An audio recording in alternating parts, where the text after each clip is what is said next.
I was getting into the song actually. And it's funny because I'm like, what if I ever hear it on my Apple Music? We won't. That's an exclusive for us. Original. That's ours. Thank you, AI. Thank you for not taking over the world, but making us some good music. Yeah. So to go along with the fact that I'm cancer free and it's a nice positive, and you got a new car. Yeah. We're gonna if you don't know what happened, listen to last week's episode. Yeah. Come on, get with the program. Listen to our stuff. Yeah, listen to our stuff. Hashtag Joe Santagato come on the show. I'm just gonna drop that in there. Yeah, I feel like he's a little busy. Right? I mean, he's an award-winning podcaster now. Yeah, he don't have time for us. He won the iHeart Best Ensemble Podcast Award at the iHeart. They've won Best Looking Podcast on People magazine. Yeah, I don't think he's ever gonna. You never know. You never know. Yeah, I don't think so. I'll text him, like, hey, come on the show. You just dropped it in there. I'll text him. I'll text him. I mean, I could. Yeah. I just don't. I'm not brave enough yet to do it. I feel like I couldn't handle that rejection. Does that make sense? I'll text him on your phone. No. I'll be like, hey. Hey, it's me, the cancer guy. Thank you for the free tickets to Masters Garden. The guy whose life you saved. Yeah. Okay. I mean, in a weird way, he kind of did. Yeah, in a weird way. So, I mean, not the fact that I called 911 and took you to the hospital or anything. Well, Joe was there in spirit for us. Okay. Joe was, look, you were there with me side by side during chemo, but Joe was with me in my tablet every session. And I would wear the hat sometimes at chemo, my Santagato Studios hat. Yeah. I mean, he was there, and he's with us now. He's right there on the poster on the wall that he signed. Okay. And I met Frankie. Frankie's a sweetheart too. Yeah, he is. Yeah. I met Frankie in person. I know. You were there. I know. And it's funny because when I would tell you that I would meet people in New York, did you ever believe me? Like I would just meet random celebrities? Yeah, I mean, I believed you because it's New York and I know that they live there and I know it's, it happens, but it's different hearing about it and then actually seeing it happen. Like he just walked, like I said, I saw his son. I'm like, I'm not gonna say his name. I was like, that's X. And then I saw his daughter and I'm like, oh my God, that's Y. And then I saw his wife and I was like, that's Z. Oh my God, wait. He has XYZ. I was like, he has to be here. And all of a sudden I just turn around and see, I'm like, Frankie. So I went up to him, I talked to him, I was like, hey, real quick, I know you're with your family. I don't want to bug you too much. I didn't want to be like, hey, can I take a picture with you? Right. He's with his family. Right. And I respect that. And I was like, I just want to say thank you guys for the tickets. He goes, I know exactly who you are. And I was like, Frankie knows who I am. He's like, the tickets are there. It's going to be a great time. I was like, oh my God, Frankie knows who I am.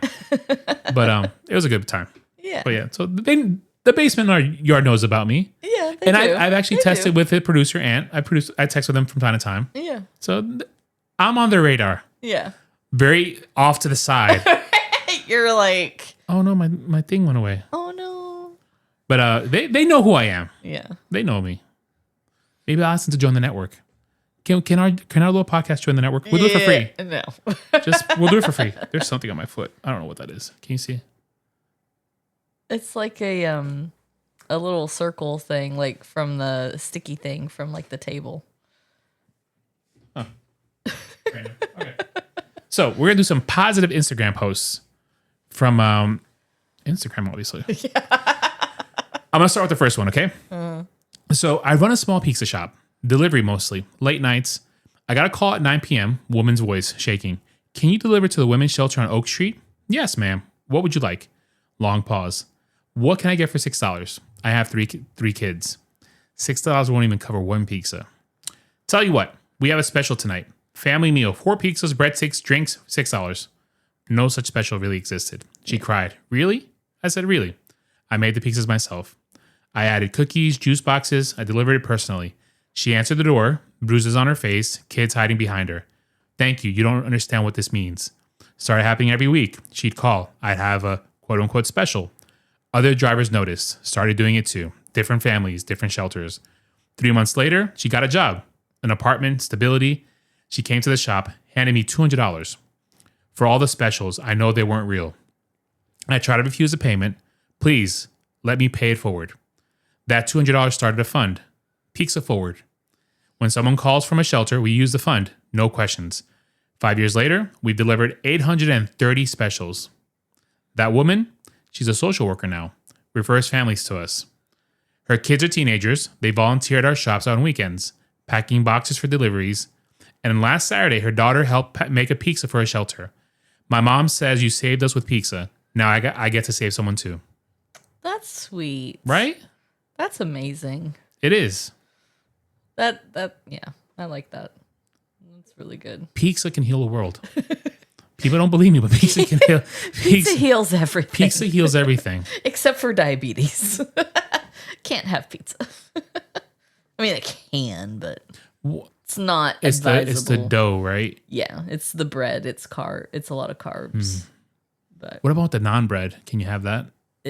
I'd have to see the carbs in it. But my mom is actually gonna get some keto bread flour that the carbs are pretty low, and she's gonna try making bread with that and see, because it'd be better for both of us. So so she's gonna see how it is. Can't hurt. Yeah, I mean, and I actually told you that when she was down in Florida, I said maybe she should make her Nana bread, because she only makes it with like 4 ingredients. Meanwhile, bread, right? Like bread at the store has like 15 different ingredients and like a whole bunch of sugar in it. Because I think she's gonna use like almond flour or something. I can't remember what it was, but I'm pretty sure it was that King Arthur's bread. But it's like bread flour, but it's like keto. And I don't know how many carbs the regular your mom's home. The regular flour that she uses. Who knows? We'll find out. Yeah. You ready for the next one? Yeah. The next one's a little. It's not an inspirational story, but it's a kind of. I'm gonna read it to you. Okay. It's like it should be a movie. Okay. So it says, "Give me your greatest love story." So it says, this guy's name is Jack. I was dating a girl, and on our second date, she made me dinner at her apartment. Sometime during the evening, I walked around her place looking at the art she had on the wall. One print looked very familiar. She said she found it at a thrift store a few years back, and it was her first decoration she bought when she moved into the state. Then it hit me why it looked so familiar. My grandmother had painted it. I've been looking at the original my entire life. My grandmother was a prolific local artist, but it was the only painting she ever made that made it to print. Okay. Anyway, we've been married 16 years now, and the original piece hangs in our house. Oh. That's cool. Yeah. That was a nice little. Oh. All right. This one's a little heavy. Are you ready? What happened? I was just letting my mom know that we're in the office recording since she said she was home. Okay. Because she's going to come in and be like, where is everybody? Sophia's like, huh? I don't know. No, Sophia asked if we were still recording because she's going to go record something. What is she going to record? She record a podcast? No, I think probably audio for her or video or something. So this one. I never deleted my best friend's number after he died. Marcus passed on a Tuesday in November. The kind of gray, indifferent day that has no business holding something that enormous. A car accident. The other driver ran a red light, and just like that, 23 years of friendship collapsed into a phone call I still can't fully remember receiving. Something about the highway, something about impact, something about I'm so sorry. So I kept his number because deleting it felt like a second death, one I'd be choosing, and I just couldn't do that. So every year, on the anniversary of the day we met, not the day he died, I refused to give that day anything more than it had already taken. I'd open the contact, Marcus, the real one. That's why I saved him as. That's how I saved the number on my phone. I stared at his number until my eyes blurred, and then I typed the only thing that felt true. Miss you, brother. Never expected a reply. That wasn't the point. It was like laying flowers at a grave, not for the person beneath the ground, but for the part of yourself still standing above it. For 11 years, the message sat undelivered, never read. A small, quiet cruelty I'd made peace with. Until yesterday, I was at work eating a sandwich. I didn't taste a sandwich. I didn't really have the taste for it. When my phone buzzed, I assumed it was my sister or a calendar reminder or another email I'd deal with. So I picked it up without looking. The name on the screen stopped my heart. Marcus, the real one. I put the sandwich down. My hands had gone strange, not shaking exactly, more like forgetting what hands are supposed to do. Mm-hmm. I opened the message. Hey, this is Dominic, Marcus's son. I'm 16. I just got this number put on my phone. I found your message and I looked back through all the years. I've been reading all of them. A pause. Then they said, you can keep texting if you want. He told me about you. He said you were family. I think that makes you my family too. I sat in the break room for a long time after that. My coworker Sandra asked if I was okay and I said yes, which was both the most dishonest and most honest thing I've ever said. I was not okay. I was also somehow more okay than I'd been in 11 years. I didn't know Marcus had a son. He told me his girlfriend was pregnant a few months before he died, but we were young and scared, and he said that they were still figuring things out.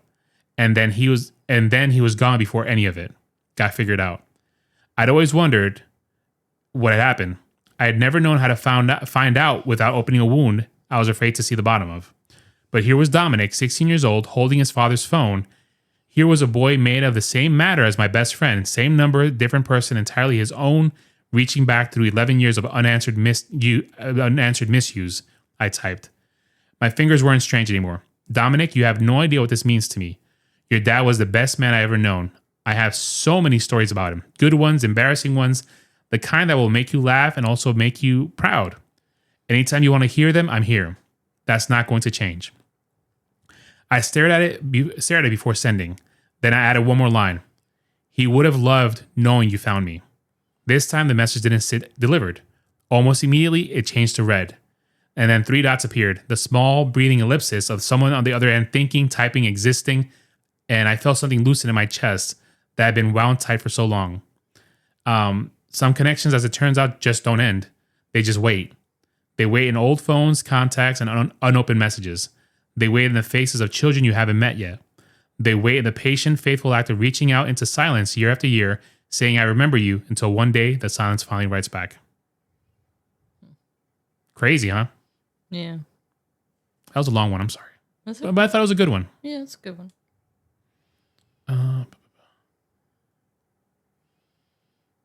Okay, here we go. Next one. I was stocking shelves at the grocery store when I overheard a woman on the phone in the cereal aisle, her voice breaking. Mom, I know I borrowed money last month, but Emma needs her medication and insurance won't cover it until next week. Her toddler was tugging at her shirt, asking for the colorful cereal boxes she kept putting back. An elderly man shopping nearby quietly approached me. That medicine she's talking about, how much does it cost?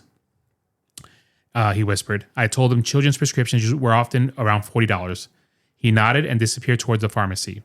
20 minutes later, the woman was on my register, counting coupons and putting back items to afford the bare essentials. The pharmacist called over the intercom. Sarah Johnson, your daughter's prescription has been paid for. You can pick it up anytime. The woman looked confused and then broke down crying right there in my line. She never found out I was the quiet man who had been watching her struggle. But I did. He came through my line every week after that, always asking, any families need help today? That's sweet. That is sweet. Mm-hmm. So that means he's probably been through something and someone did that for him and he's just paying it forward. Yep. So. All right, this one's... Did your mom write back? Yeah, she just said okay. Okay. This one is a good one. You good? You gonna leave? Bye. No, I had like slipped down like really far, so I was just adjusting. How do you slip myself. off that chair? I don't know. You slip off all chairs. I know. I don't really understand it. Next one. I'm a dog groomer. Small shop. Appointments only. Last year, a man brought in an elderly golden retriever.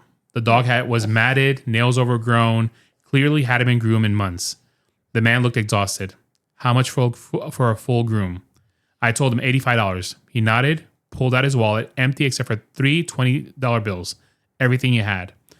He counted them twice. Then he put them on the counter. Is 60 enough? I told him 60 was perfect. It wasn't. But something about the way he held that dog, the way she leaned into him, I knew it wasn't about money. He sat in the waiting room the whole time, 3 hours, watching through the window. When I brought her out, clean and trimmed, he started to cry. She looks like herself again. Mm-hmm. He kept petting her. My wife used to groom her every month like clockwork. She passed 8 months ago. I didn't know how to do it myself. He told me everything. His wife had groomed their dog for 12 years. It was her thing, her routine.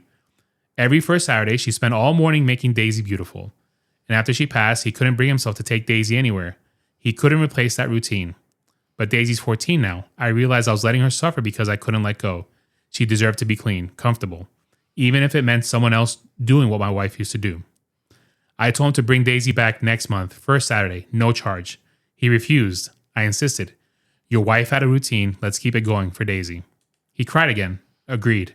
He came every first Saturday after that and always tried to pay. I never let him. Month 6, he brought me a photo. His wife grooming Daisy. I want you to see her, the woman who loved this dog, who started the routine you're keeping alive. I put that photo on my wall. Daisy passed away last month, peacefully, age 15. He came to tell me in person and brought me a card. Inside he'd written, "Thank you for giving us one more year of first Saturdays. Daisy was clean and loved and comfortable because of you. You didn't replace my wife's routine. You honored it. That means everything." He gave me a small box. Inside was a dog tag. Daisy's name engraved. So you remember her and the Saturdays. Oof, that one got me. It doesn't take much to help people. And like you said, you never know what someone's going through. Mm-hmm. That one got me. Daisy. Hashtag Daisy. Come on the show. No. I have to make things funny. And awkward. Yeah. All right. Okay. Next one.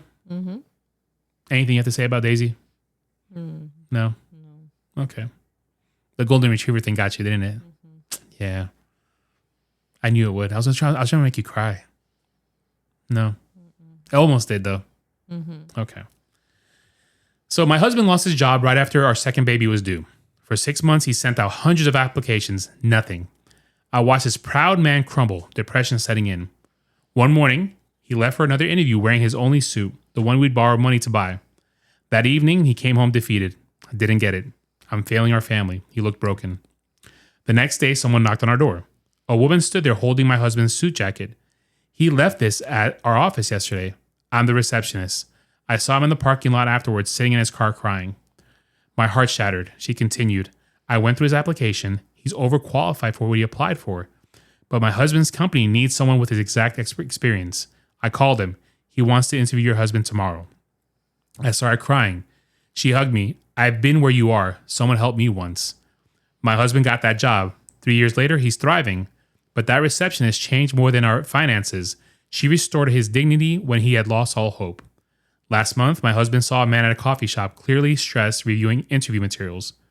He bought the man coffee, gave him interview tips, and connected him with a recruiter friend. That man got hired.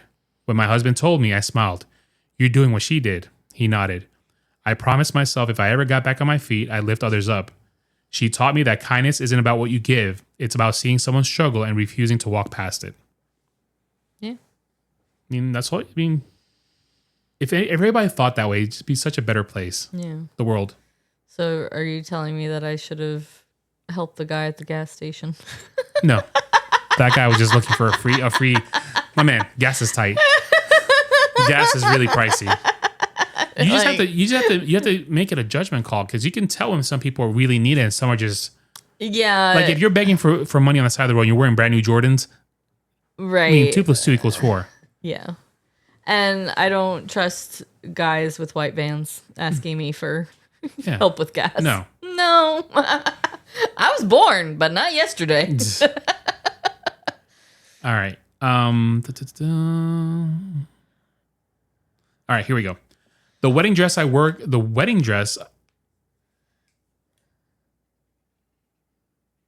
Okay, it's called The Wedding Dress, but the grammar on this sucks, obviously. Yeah, I've noticed a lot of them. It's one full sentence. So, I work at a bridal salon. A girl came in to try on dresses. She was a size 18. She looked at the rack at tiny sample sizes and her shoulders slumped. I probably won't fit in anything, she whispered to her mom. Another consultant rolled her eyes.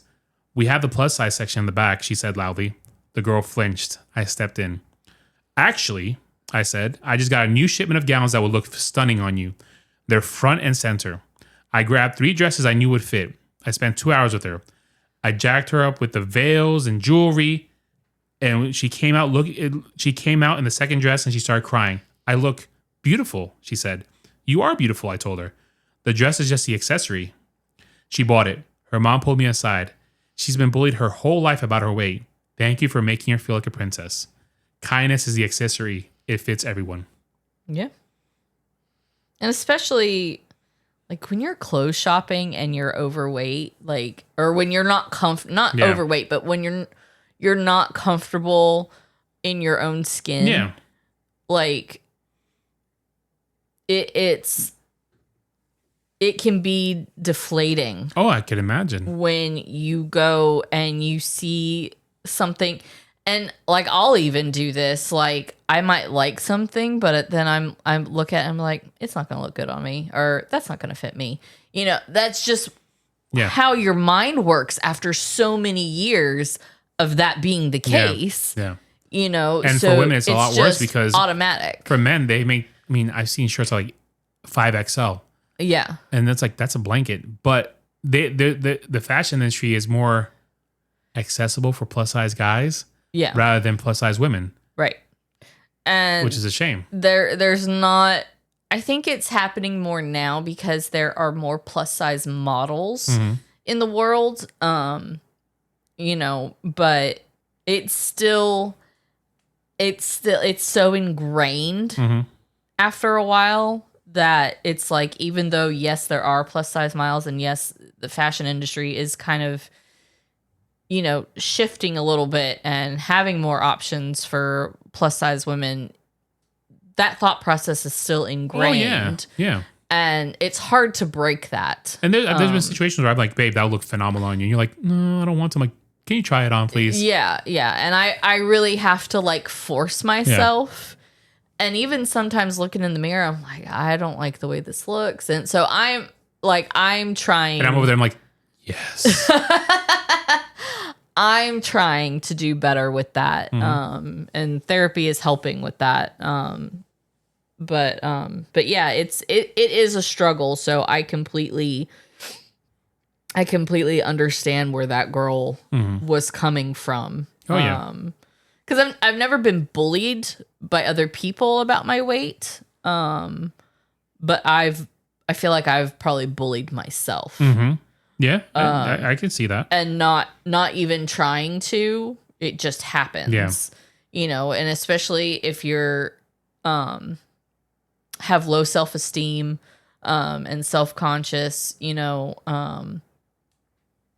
it's easy to do that to yourself. You know, you compare yourself to other people and like, well, I'm not as pretty as her. And, you know, and it's just different, you know, circumstances that happen in your life that I think for sure get your mind warped in that regard. So, okay. Next one. I was getting evicted when my upstairs neighbors knocked on my door. The sheriff was coming Monday morning. I'd already packed what I could fit in my car, sold everything else.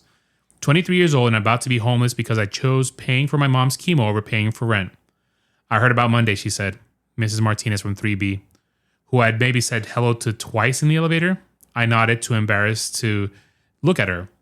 My son moved out last month. His room's empty. I started to explain that I couldn't afford to pay her either, but she held up her hand. I'm not asking for rent. I'm asking for help. These groceries are getting heavy to carry up 3 flights of stairs, and I could use someone to walk my dog while I'm at work. I stared at her. You want me to move in? Temporarily, until you get back on your feet. I've been where you are, trust me. She helped me move my stuff upstairs that weekend.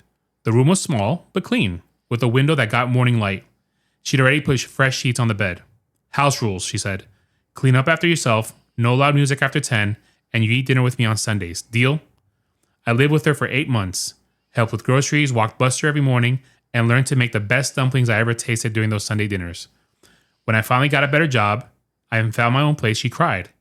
You sure you have to go? She asked. I kind of got used to the company. That was 3 years ago. I still come for Sunday dinner every week.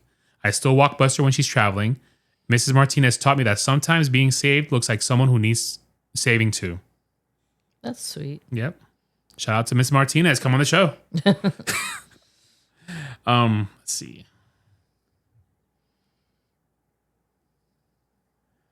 Oh, this one's a tough one with a dog.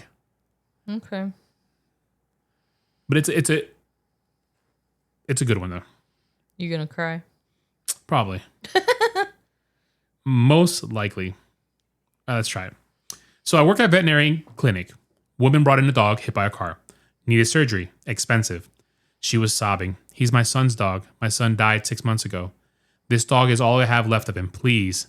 She didn't have the money and couldn't afford it. I looked at that dog, at her grief. We'll figure it out.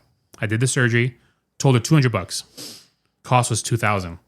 Paid the difference myself. Other staff contributed too. The dog survived, recovered. She brought her grandkids to pick him up. They hugged that dog, crying, happy and healing. You saved the last piece of our boy. I decided to start a fund after that. Memorial Pet Care. People donate in memory of loved ones. Helps families afford emergency care for pets that matter. We've saved 41 pets, each one connected to grief, to love, to memory. That woman volunteers. She also does fundraisers. Tells her story. The vet clinic saved more than our dog. She saved our connection to our son, our healing. Her grandson's a vet tech now, works with us, and he's paying for the kindness. Sweet. It is. That's all the world needs. little sweetness.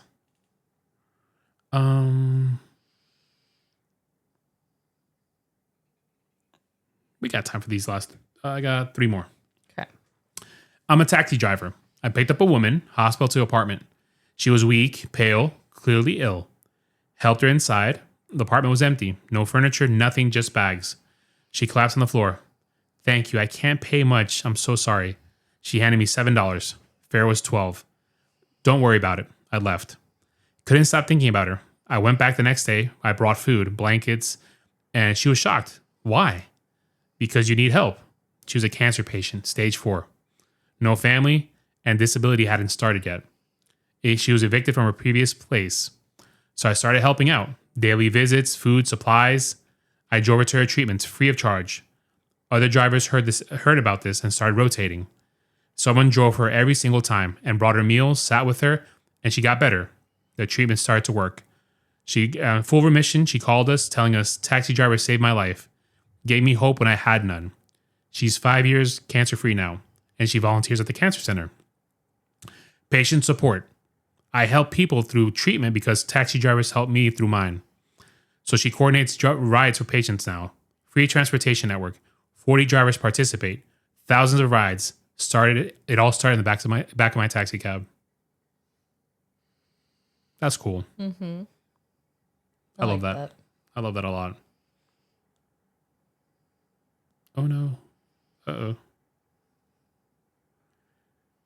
So now, there was only 3 there a second ago, and now it went to 12. So I don't know what's going on. So I think I'm gonna leave it at that. Okay. You know what? One more. Okay. This last one. So I'm a crossing guard, elementary school age kids. So this little girl walked by herself every day, 6 years old. Too young in my opinion. I asked the school. The school told me that the mom worked an early shift and dad was not in the picture. Grandma watched her, but she couldn't walk her to school every day. So she had to walk all alone, 8 blocks. I started walking with her every morning to school just to make her feel safe. We started talking and it became our routine. Other kids joined in. Parents started to notice. Started walking. So a whole group of kids started walking with us now. It became a safe route for the kids. It ended up being 40 kids walking together. Mm-hmm. Volunteers started rotating in and out. It became a community thing. That little girl is in high school now and started a program. High schools walk elementary kids every day. Aww. And it's a mentorship. It promotes safety and friendship. And now this has hundreds of participants. Big kids, little kids, and they're all connected. And it all started because a crossing guard walked with me when I was alone, taught me we're responsible for each other. The neighborhood crime stats dropped. Kids felt safer, and the connections became stronger. All because I couldn't watch a 6-year-old walk alone. I made it my problem, and therefore I made it everybody else's problem. Which is sweet. Yeah, that is. Crossing guard Dorothy Martinez in Virginia. Thank you, Dorothy. Come on the show. I think we're going to leave it at that. Okay. I think that's enough positivity for the day. No, because I haven't cried yet. Yeah. So I'm going to leave it at that. You came close. I came close. But which one was your favorite? They're all good. You're going to go with the golden retriever, I bet. Yeah. The golden retriever one was good. That one was good, but I do like that last one. The crossing guard one. Yeah. I think my favorite one is the taxi driver. Because in the end, he could just walked away and be like, whatever. Yeah. Where's my money? But when you're in those moments in time, my watch Siri went off. When you're in those moments of time, you're trying to find any type of relief somewhere. I mean, when we first started going to the Gibbs Cancer Center for my treatments, they have a valet service where you just pull up and they park their car for you. Or the car stay. I think the car stays there. I think that's the valet is that it's right there. Sometimes it stays, but I've seen them drive off and they park it behind. Okay. So the first time we went, they left it there, but they offer that service that you pull up. So that way, if it's raining, it's cold, you just walk right in and they take care of your car for you. Because there are some patients that can't walk long distance. Yeah. I mean, in the middle of my treatment, I had to use a cane because I was just in bad shape. Yeah. So walking was not fun. Right. So it was not fun at all. And they know that. So that's I'm sure that's why they offer that. And they don't expect a tip or anything. They're just like, no, they don't take tips, I don't think. I don't know. I mean, if you have the money, but I mean, I guess you could tip them, but they never asked us for anything. No, well, you shouldn't ask for a tip. But they've always been really nice to us. So I mean, when you're in those moments, you need something. Yeah, yeah. And that's why I wanna start this little program. Yeah. With the local cancer center that helped me out. I mean, they saved my life. I want to pay it forward somehow. And the last 2 years, I've been trying to rack my brain on what I could do. And this one feels right. Yeah. This one feels right. My first idea, I loved it, but it wouldn't work. Yeah. Logistically speaking, I wanted to have people sit with, build a program with my job and have people sit with people who are going through chemo that they're by themselves. Yeah. But I think that opens up a lot of liability. It does. If you cough on someone and they get sick or anything like that, or the person sitting there gets exposed to chemo radiation or anything, it's too much liability. So I think my new idea is more obtainable. Yeah, and I achievable. think so too. Yeah. So. Yep. And I'm thinking of a name. Ooh. I don't know. I have 2 names in my head. Okay. But we'll see how it goes. Okay. Emma's involved in one of them. Oh yeah. Mm-hmm. Okay. Yeah. I think it might go Emma's route. Yeah. Well, you have to tell me. Yeah. After. But all right. That's enough positivity today. Next week we'll bring it down next week. Yeah. We're gonna do discouraging stories on this. The most heartbreaking and discouraging stories of all time on Instagram. It's gonna be like, am I the a-hole? That'll be next week. Yeah. I punched a toddler in the face. Oh, no, that was last week. I threw a basketball at a toddler. You know what's funny is I pushed a toddler off the swing. No. The reason I fainted the first time when I got diagnosed with cancer was because Joe Santagato was reading a story from Reddit about a guy who kicked a kid in the chest.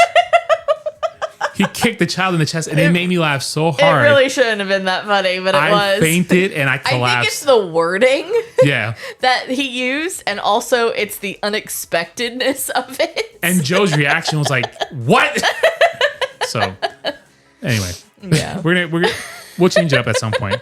But the show Instagram is Listen to the Words podcast. The show emails listen to the words pod@gmail.com. Anything you want to say? Keep listening to the words. Keep listening to them words. See you next week or in a month from now. Who knows?